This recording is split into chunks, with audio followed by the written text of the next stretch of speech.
Hi everybody, I've got another project to show you. And this was a Rolodex swap that I joined.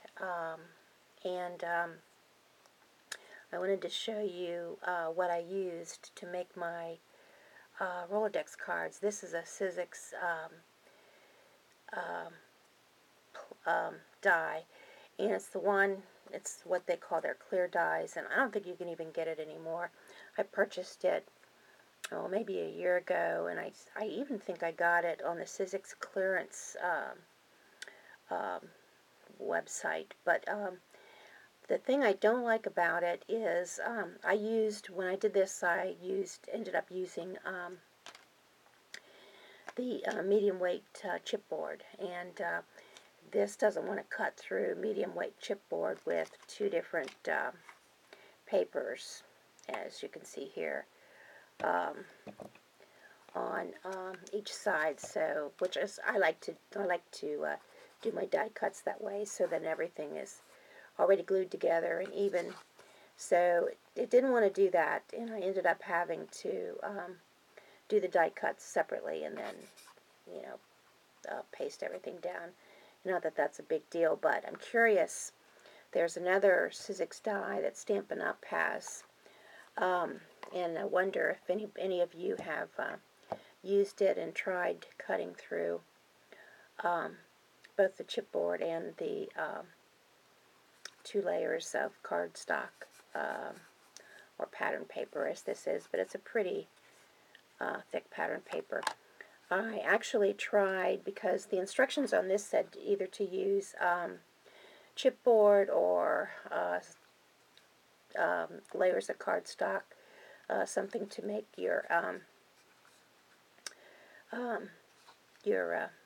card heavy enough to, stand up and everything. And so I tried it with, this was actually two layers of the paper that I was using, which happened to be the pink Paisley Butterfly Garden. And I didn't like, I felt like, you can see here, it's kind of bends a little bit, so it wasn't sturdy enough to suit me for what I wanted to put in my own Rolodex. So I ended up going with the thicker medium weight chipboard. Although the lightweight chipboard might have been fine, I just never have very much of that, because I don't know how to get it other than what I use, like cereal boxes or stuff like that. So that's another thing. If anybody knows how to get that, leave me a comment on a better way to come up with the lightweight chipboard. So anyway, it's medium weight chipboard, and then I kind of roughed it up a little bit, and then painted with white paint. So those were two of the things that I started out working on, trying to kind of come up with how I was going to do this. And then I ended up with my prototype, which is this. And it's it has a few problems, and this usually, oops, there I go with tipping over my tripod again. Usually I do end up making a prototype that might be a little bit different than what I end up making, and this happened to be my first prototype. And as you can see, I've got the I Am Roses on there, but I also did the Sizzix postcard die and put in a little window it's not called a transparency. Can't think of what that's called right now.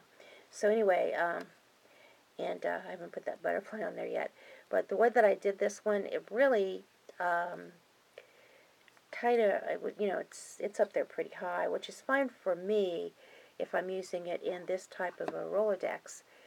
But I didn't know if some of the participants in the swap might be using the type of Rolodex that you turn, and that this would get caught up. So I felt that I needed to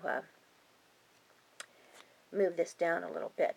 And the funny thing is that with the type of die that I used, you can work it so that you can, you're seeing what you're cutting, so you can get a really pretty piece of your picture. As you can see here, I picked up this butterfly and then put gloss on it, but when this is embellished, you really can hardly tell what piece of the paper it was that you had.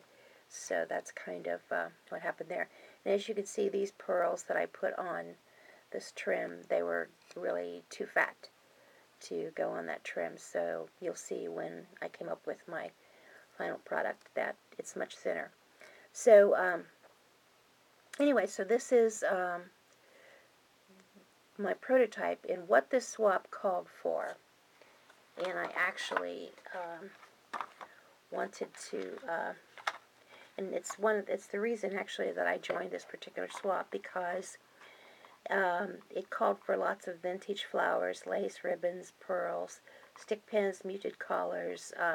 Said please heavily embellish each card as its own individual piece of artwork. Both sides should be embellished, though the back can be less three-dimensional and should include your contact information. And then, you know, it also went on to talk about making it sturdy, either using cardstock or some other method. So, and there are a lot of Rolodex swaps out there, or not a lot, but there are some, and a lot of them call for a limited embellishment so that you can get more cards onto your Rolodex, and that's fine because that serves a purpose too, but I was really drawn to the idea of making the card a work of art, and yet trying to make it functional too. So anyway, I bought a Rolodex a couple of years ago before I saw anybody do anything with Rolodex, and I thought there's got to be a way to make this into a mini album. So this is a regular Rolodex, just a small little Rolodex card, or hanger, or holder, and which is fine. But what I wanted to show you was that you can take that same Rolodex, and turn it into something that's totally different. So this is the same. It's the same holder, but it's just altered. I used the gesso paint and then painted it with white, and I put little legs on it, which are just little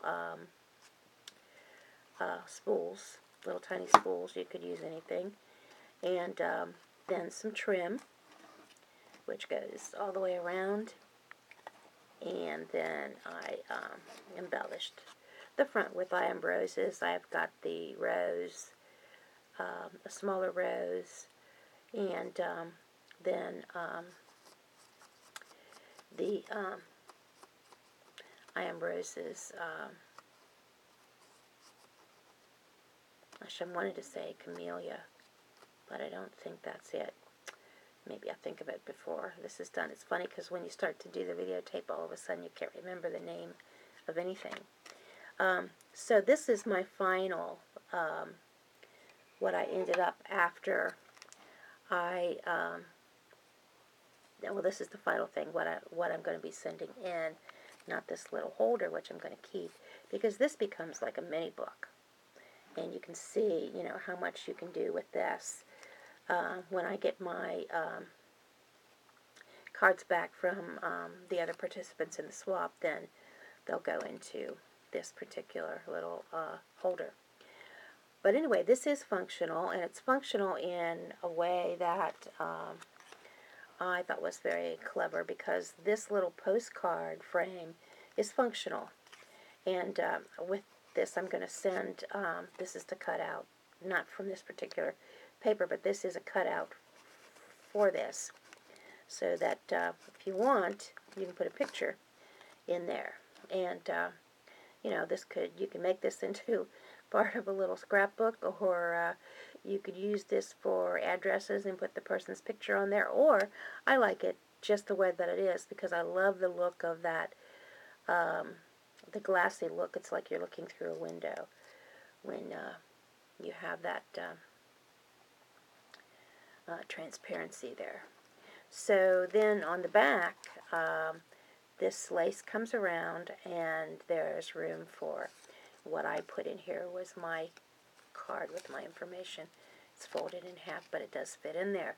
So if you wanted to use this as an actual Rolodex card, which is perfectly fine, because I wanted it to be functional, you've got room there to put someone's information, as well as their picture if you want. Or if you want to turn this into a mini book, you can use this and slip your picture in. So those are my 6 submissions for the swap.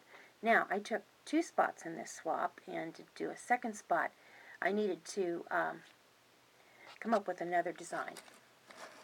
So the next design that I came up with is this one, and just to show how these things do work, I put this on one of these little rotating Rolodex holders, file, whatever you call it. So the other one was made with the pink Paisley Butterfly Garden paper, which is one of my absolute favorites for this spring and summer. And this one I'm just calling a pink Butterfly Garden. It's made with, I think the paper is King Company McKenna. And as you can see, I have butterflies, all kinds of butterflies. And this has a lot of layers. It's got this fluted paper back here. I don't know if you can see it that well. And then this butterfly is made from the same fluting. And then there's a Martha Stewart butterfly, a lot of bling, the lace and the trim.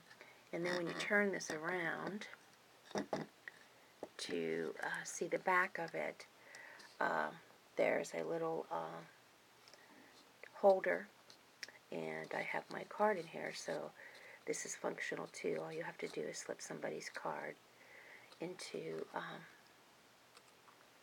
there and use it however you want to. So that's my second submission for the swap. And I'll be taking some pictures that I'll put out there too. So these are all of those cards that are ready to go. So I needed to make a hostess gift for Tricia, who hosted the swap on Life on the Scrap Beach. And this is my little hostess gift for her. It's a little tiny tin, and it has a butterfly and some I Am Roses flowers. There's a big rose and some of the little tiny rosebuds. I Am Roses rosebuds, they're pretty. These are actually I Am Roses leaves. And this is a little Prima E-line, one of those daisy-like flowers that's just kind of folded over. And then inside are some charms. Because I went to Tricia's blog and I read, she talked about finding some charms in Leesburg, Virginia, and how excited she was to find this bin of charms. So, and I saw that she does make charms. I thought she might like this. So that's my little hostess gift for her, which is going to go along with these going out in the mail shortly. So, but I will make some pictures so that it's all a little bit more clear or clearer, and you can see what some of these things look like. This was a lot of fun. I have signed up for the swap again next month. I can't wait. I'm going to make one of my submissions, because I signed up for 2 spots again. I'm going to make one of my submissions totally grunge. So that's it for this project, everybody. Thanks so much for watching, and leave me comments. I'd love to hear from you. And if you have any ideas about anything that you're thinking that I could do to add to this, just give me the comment. Thanks.